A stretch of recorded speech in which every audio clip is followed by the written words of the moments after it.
जागा वाटप मुख्यमंत्रीपदाचा चेहरा ते पुढचं सरकार. विधानसभा निवडणुकीच्या घोषणेआधीच TV9 वर महासंग्राम. सकाळी 11 वाजता TV9च्या कॉन्क्लेव्हमध्ये उपमुख्यमंत्री फडणवीसांची मुलाखत.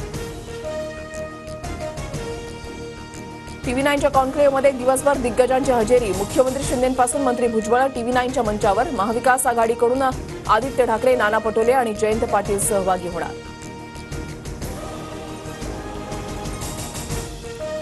लाडकी बहिणी योजनेच्या श्रेयवादावरून मंत्रिमंडळाच्या बैठकीमध्ये हंगामा. दादाचा वादा आणि जाहिरातीवर शिंदेंच्या मंत्र्यांचा आक्षेप. मंत्री शंभूराज देसाई, केसरकर, दादा भुसे, अजितदादांच्या मंत्र्यांवर आक्रमक.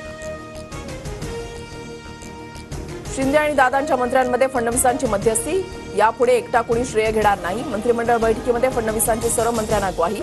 सूत्रांची माहिती.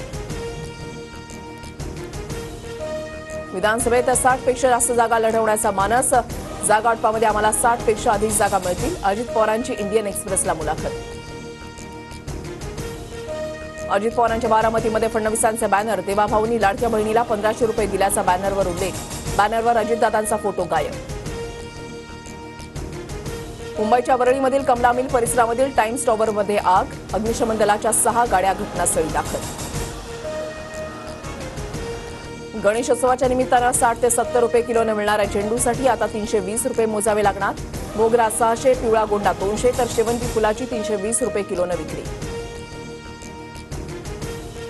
गणेशोत्सवात भाविकांसाठी अतिरिक्त बस सेवा. 7 ते 16 सप्टेंबरमध्ये रात्रीच्या वेळेला अतिरिक्त बस चालवण्याचा बेस्टचा निर्णय. नाफेडच्या विक्रीमुळे कांदा दरामध्ये घसरण. एनसीसीएफनं खरेदी केलेल्या कांद्याची 35 रुपये किलोने विक्री. नाशिकमध्ये कांद्याचे दर प्रति क्विंटल 250 ते 400 रुपयांनी पडले.